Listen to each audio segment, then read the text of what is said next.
What's up, guys? Potbelly Pigs for Life here, and today we're back with another episode here at the DFW base in Jurassic World Evolution 2. So man, it's been a while since we've been here. So yeah, not much has happened off camera, but if you remember from what happened at the end of last video, we got a call about another underground black market that has been busted by the Dangerous Species Department of the CIA, and as a result, a bunch of dinosaurs now need to be rehomed. They didn't go into specification as to how many dinosaurs need to be rehomed. Let's just say we got two species of medium-sized carnivores. They aren't really that large. From what I remember, they said, I think Cryolophosaurus and Eotyrannus, as well as Glacialosaurus. Oh yeah, and they also said Kamaisaurus. We got one species of pterosaur, that is Zungaripteryx, as well as several herbivore species. Pardon me for a second, I'm just taking a jog. Gotta get some exercise, especially after Thanksgiving. Which reminds me, I forgot to mention this in previous videos, but I really hope you guys had a nice Thanksgiving, if you celebrate Thanksgiving like me. But yeah, so, gotta jog off all of that pie that I've eaten at Thanksgiving, and all the other good stuff. All the pasta, because after all, I am Italian, so at every holiday, there's always a lot of pasta. Anyways, that's besides the point. So, anywho, three carnivores, being Cryolophosaurus, Eotyrannus, and Kamaisaurus. We've got one pterosaur, that being Zungaripteryx, as well as several herbivores. Now, the ones mentioned were, Werahosaurus, Syntausaurus, and I believe Glacialosaurus was the other one. But yeah, so I've already got an enclosure set up for the Eotyrannus, since they lived in Cretaceous Europe. So we've got a great section for them. So yeah, that's pretty much all that's happened. So, hang on. Be right back, gotta go get the drone. Alright, so obviously right over here is where the Syntausaurus are going to go, with the Sinoceratopses. And then right over here is going to be the Eotyrannus enclosure, and we could put some viewing galleries right here. What else? Let's see. This area seems like it would be good for, well, the other dinosaurs. Right here we could put something. We can connect up this path over here. What else? And then, of course, we also have to set up an aviary. So yeah, we've got quite a lot on our plate.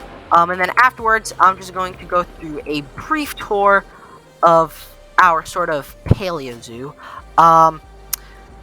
But yeah, so enough talking. Let's get right into it.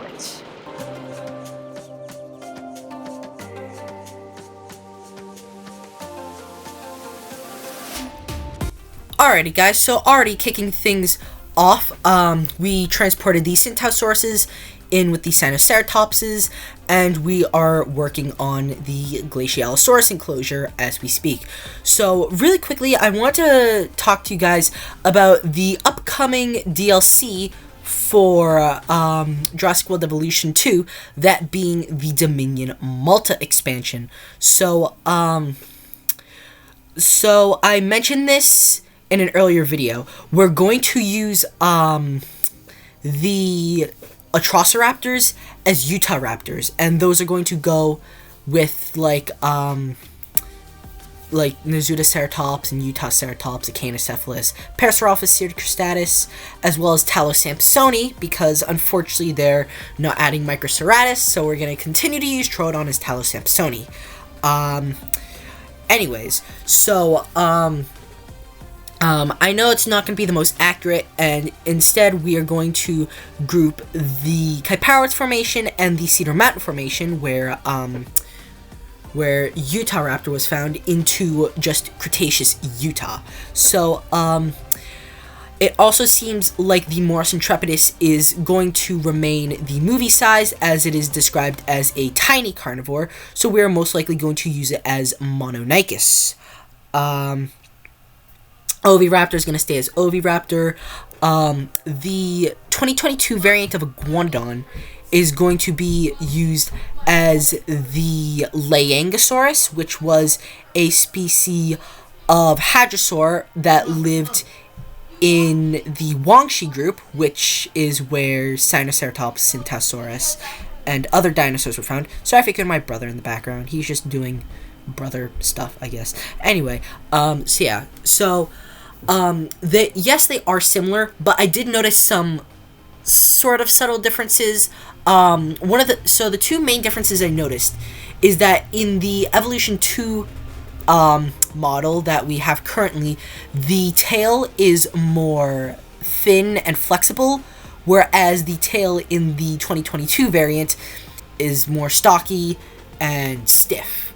I also noticed that the 2022 variant has more of an arched back, whereas the current in-game variant has a relatively flatter back, as well as some like difference in like beak shape and skull shape.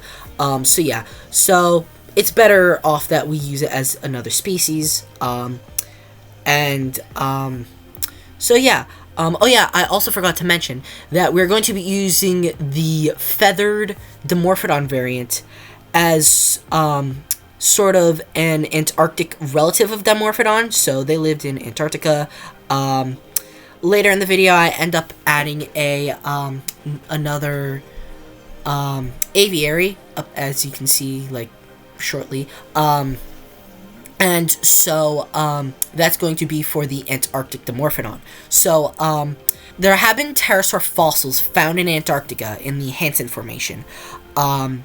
However, that species hasn't been given a valid genus.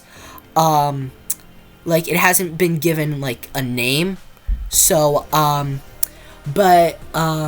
paleontologists believe that it was a relative of Dimorphodon. So, for namesake, we're just gonna call it the Antarctic Dimorphodon. Just until, like, it gets a name.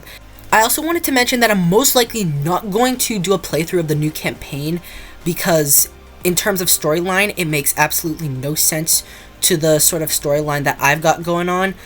So we're just going to stick to the DFW series, as well as the whole Future of Hammond's Dream series. However, we will definitely see those dinosaurs in the future. We will also definitely build on the new Mediterranean maps for a season of the Future of Hammond's Dream. My goal for the Future of Hammond's Dream is to build a Jurassic Park on almost every map. I say almost every because there's some maps that I haven't even bothered unlocking, such as like the Northwest USA Challenge Mode map, and of course Jurassic World 2015. So yeah, that's it for me. Really hope you guys enjoyed the time lapse, and I'll see you for the tour.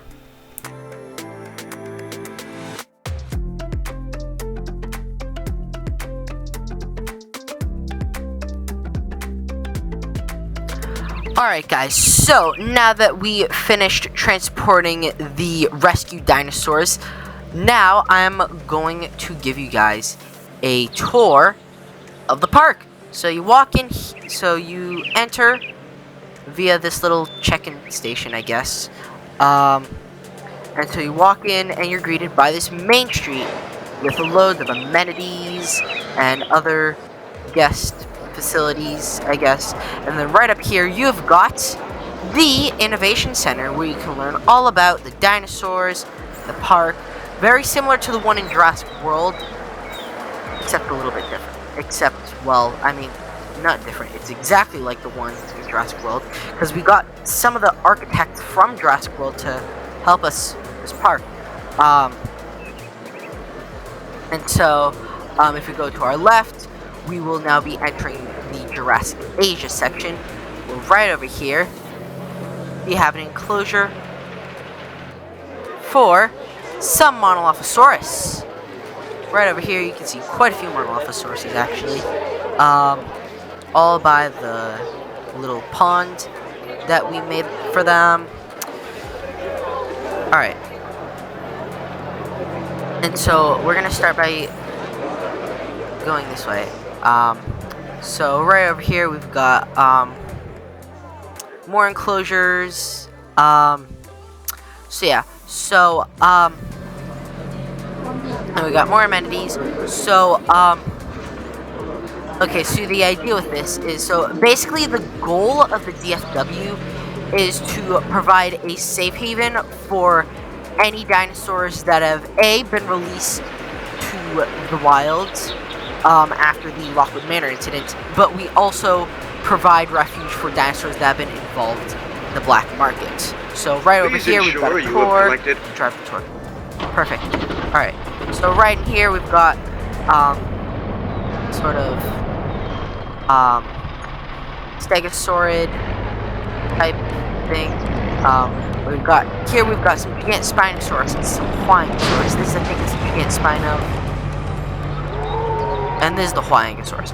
Perfect. So we got this little enclosure. We got the gates. Ah, no! Reckless driving. So yeah. So yes, we did sort of create, like, we basically recreated Jurassic World, but, the big thing we're doing different is that we're putting the dinosaurs' welfare as our #1 priority.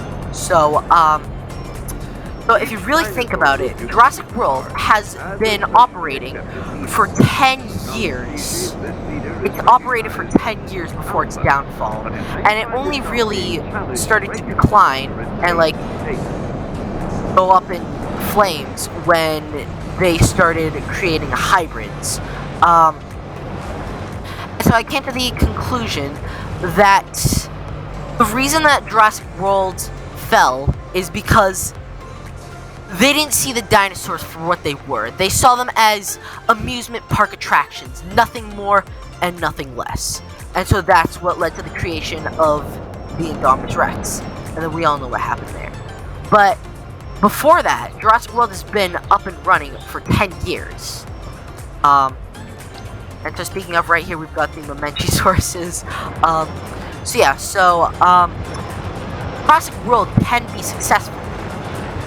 But the big thing that led to its downfall is that they strayed away from dinosaurs' welfare. They, like, I shouldn't say they didn't care, but they put their guests first. But this time, we're doing things much different. We're instead putting the welfare of the dinosaurs above all else. And of course, we also have to make sure the guests stay safe. Yeah, that's basically how we make money. Oh yeah, and also, like, government funds, because, I mean, this is the U.S. Fish and Wildlife Service, and we are funded by the government, I guess. I don't know, I just started here. Anyway, so, alright, we're going through here, and somewhere in here, one of the wild dinosaurs that we have wrangled over the past few months, right over here, we've got a herd of Rhopetosaurus, a sauropod that lived in Madagascar. So we've got this whole enclosure. We've also got plenty of, like, viewing platforms and viewing galleries to see them. Right over here we got another gate. I'm fine, don't worry.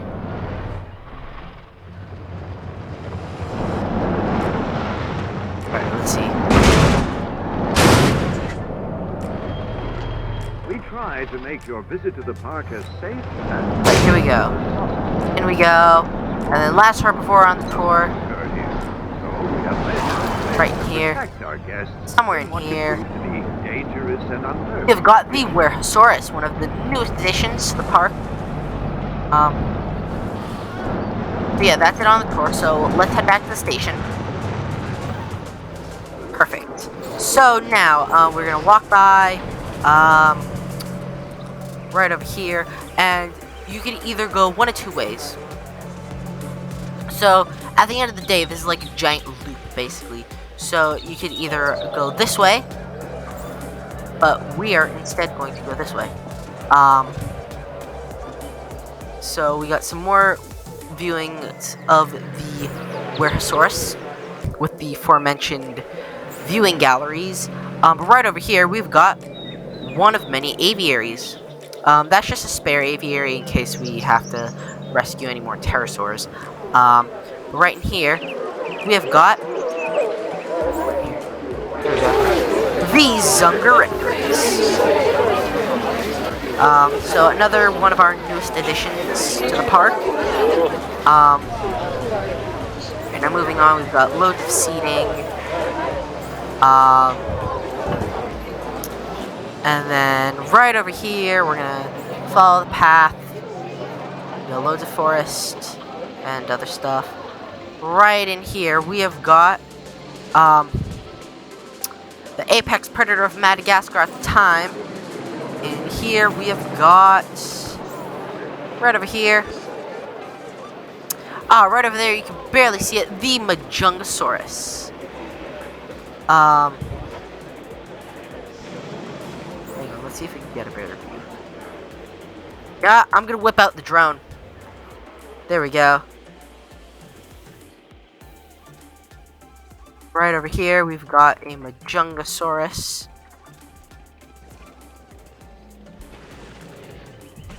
Ooh, that's a nice skin. Man, you guys are probably getting annoyed with me just marveling at all the dinosaur skins. So yeah, I'm just gonna stay like this. You get a good overview of the park.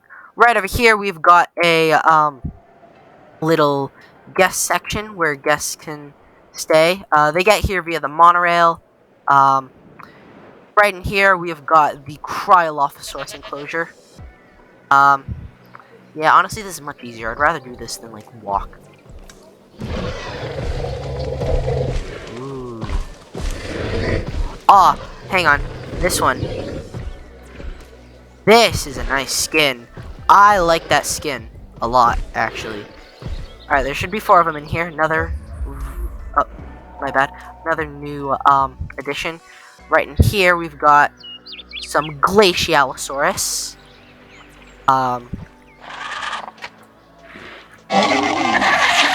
Ooh, pretty! So, this was an early relative of modern day, well, sauropods, I guess.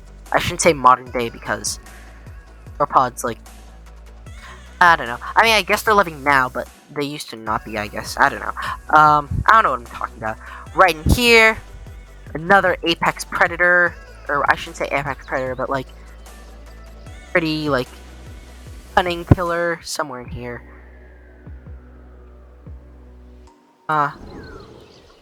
It seems the Changosaurus are hiding from us. We'll come back to see if we can find them later. Right in here, we've got a mixed herd of Sinoceratops, and Syntausaurus. The Syntausaurus skins are skins that I really like. Nice and vibrant, but also the Sinoceratops skins are cool too. Yeah, so these Sinoceratops are another dinosaur that have been captured from the mainland. Right over here, we have got the Kelmiosaurus. So these guys were present in the Tagula group, along with Werehosaurus and Zungarictors.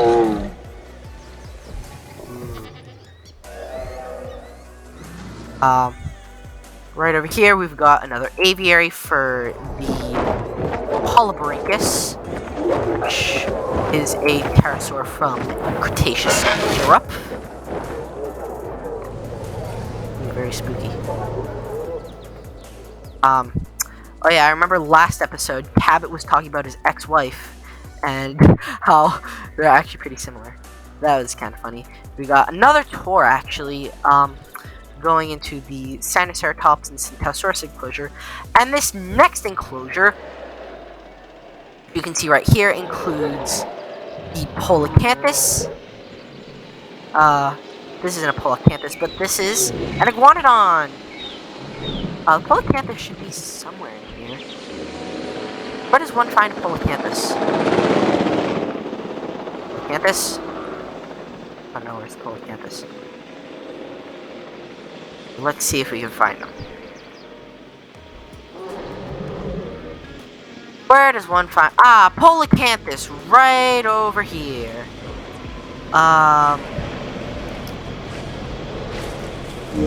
Perfect. Alright, and then right over here, we've got two Baryonyxes. So, these guys were also captured from the mainland, and they used to live right in this lake, and for that matter, they still do. But this lake, it actually used to be a, fishing ground. That is, until they came and, well, they ate all the fish. And also they posed a danger to hikers. However, thanks to several funds, we were able to buy the area and set up a safe haven for the dinosaurs, while also showing it to the public.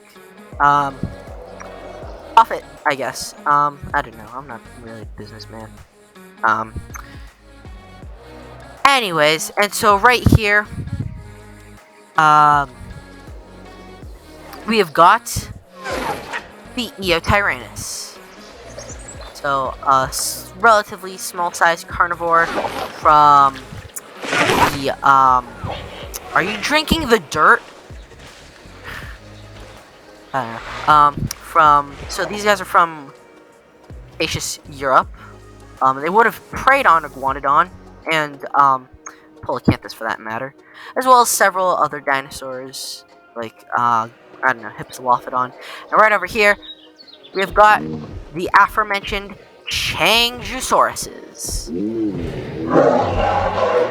Man, Changjusauruses is such a cool dinosaur. Man, they've got plenty of places to view our magnificent dinosaurs. So yeah, that's pretty much it for the tour. I'm probably just gonna, like, stay here, I guess. Because, you know, I'll stay here, manage the park, and all sorts of other... Hang on, I'm getting a call. Just give me a second. Fish and Wildlife Service, how may I help you? Okay.